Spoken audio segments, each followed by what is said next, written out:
Oke, bismillahirrahmanirrahim. Assalamualaikum warahmatullahi wabarakatuh. Saya Ihsanur Fatan Rizik dari kelas 3A ingin menjelaskan tentang FSA. Pengertian dasar. FSA atau Finite State Automata adalah mesin abstrak yang memiliki 5 elemen atau tuple. Kelima elemen tersebut meliputi input, output, himpunan state, relasi state, dan relasi output. Finite State Automata.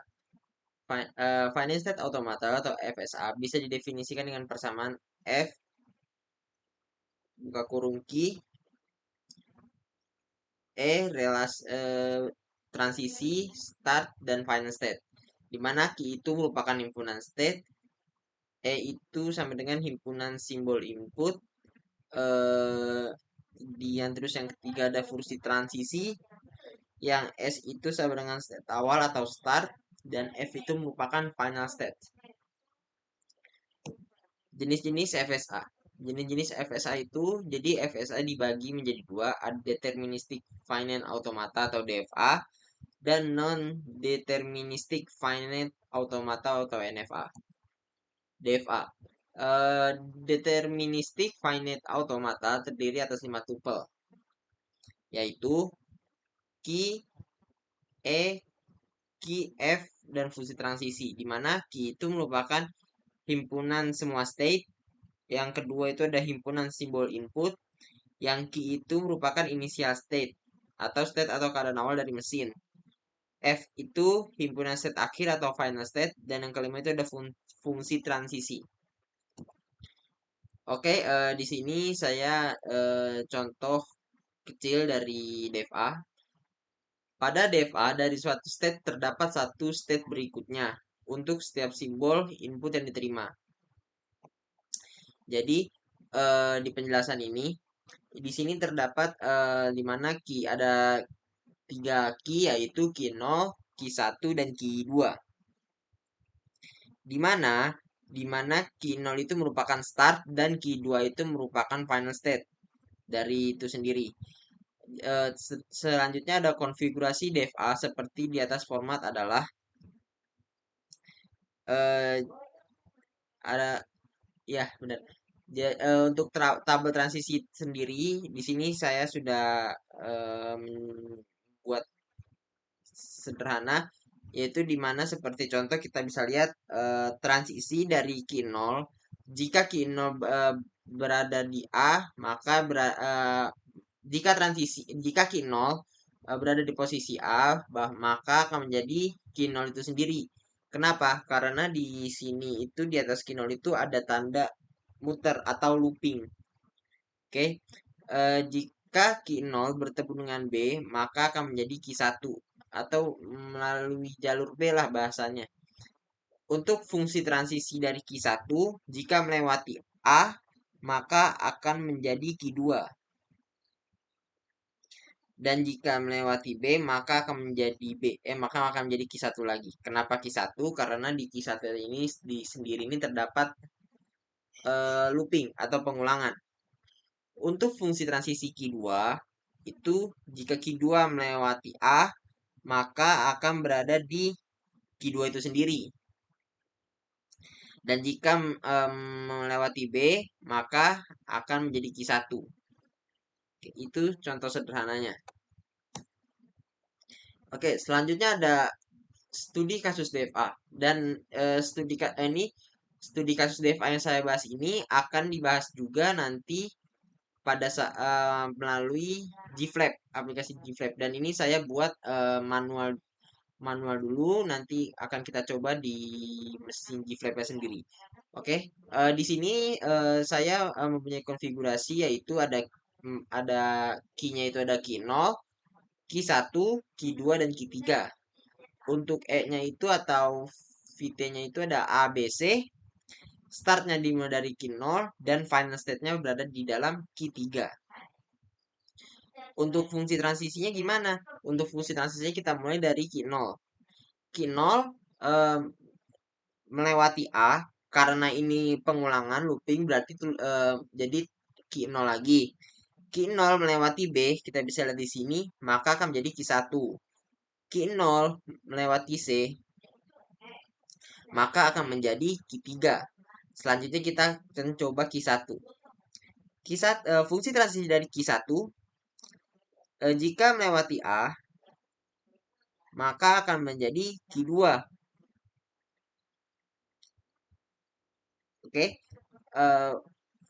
fungsi transisi Q1 melewati B akan menjadi Q3. Ini kita bisa lihat sendiri di bawah Q1, saya tarik garis ke bawah dan menjadi B.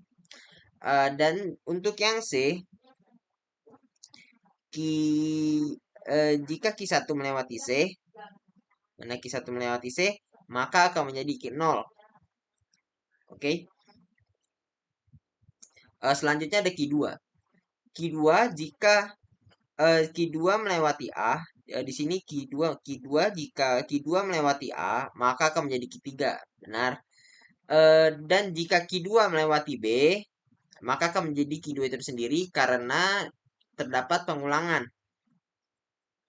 Oke. Dan Q2 jika melewati C, kita lihat maka akan menjadi Q1. Selanjutnya fungsi transisi dari Q3.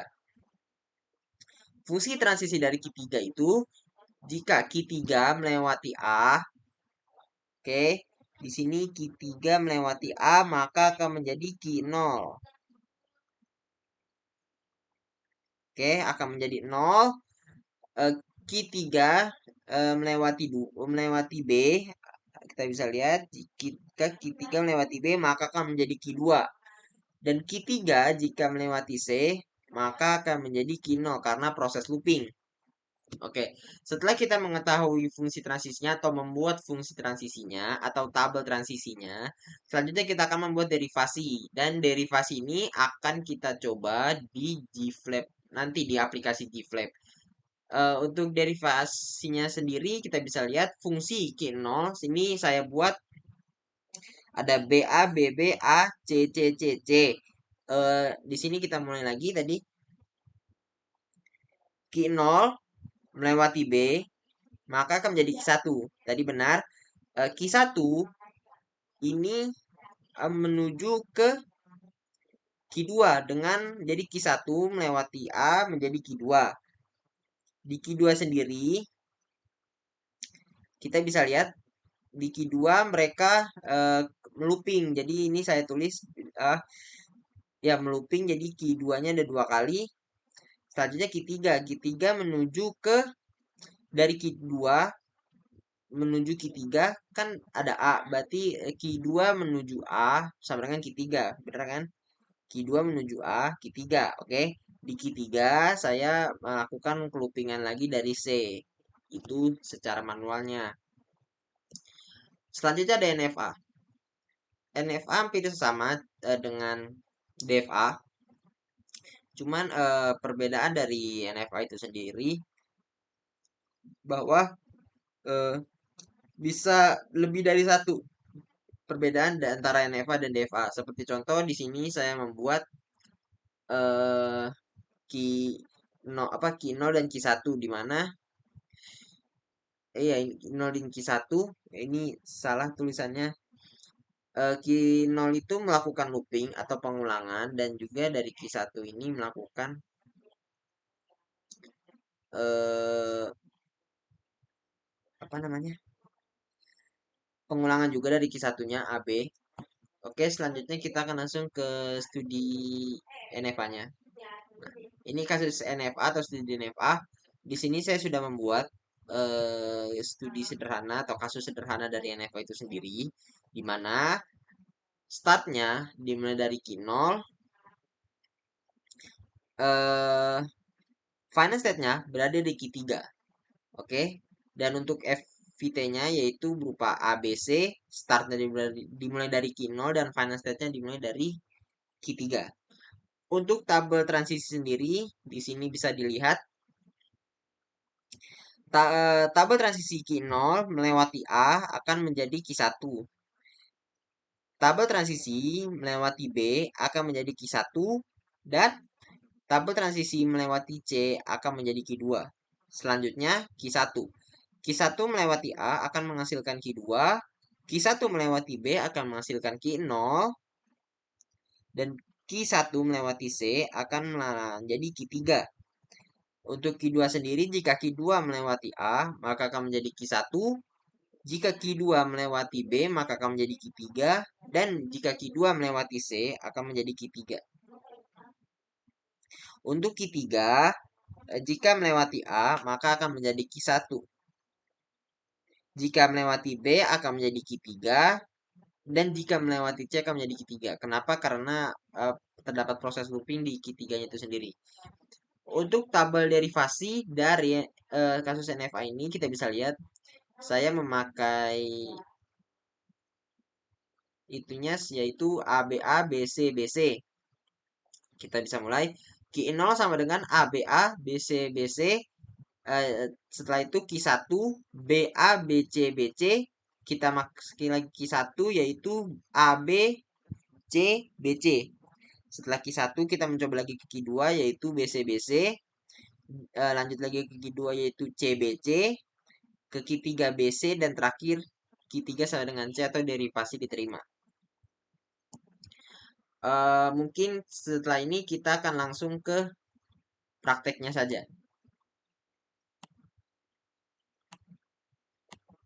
Ini untuk praktek dari DFA. Praktek dari DFA-nya sendiri. Kita langsung mulai saja tadi. Q0 B menuju Q1. Q1 melalui A menuju Q2. Dan di Q2 kita melakukan looping B 2 kali. Lalu dari Q2 kita lanjut lagi ke melewati A ke Q3. Dan Q3 kita melakukan looping sebanyak 3 kali. Oke, berhasil. Untuk selanjutnya kita akan mencoba dari DFA sendiri. Untuk di DFA bagaimana? Kita ulang lagi. Q0 masuk ke Q1 melewati A dan B. Kita lihat. Oh, sorry. Dari Q1 mencoba ke Q2 melewati garis A. Kita coba di sini. Oke, berhasil. Untuk Q2 melewati Q3 melalui BC. Kita coba lagi. Bisa. Dan di BC kita melakukan loopingan. Karena final state. Oke, dan ternyata berhasil. Mungkin itu saja yang bisa saya sampaikan. Kurang lebihnya mohon maaf. Assalamualaikum warahmatullahi wabarakatuh.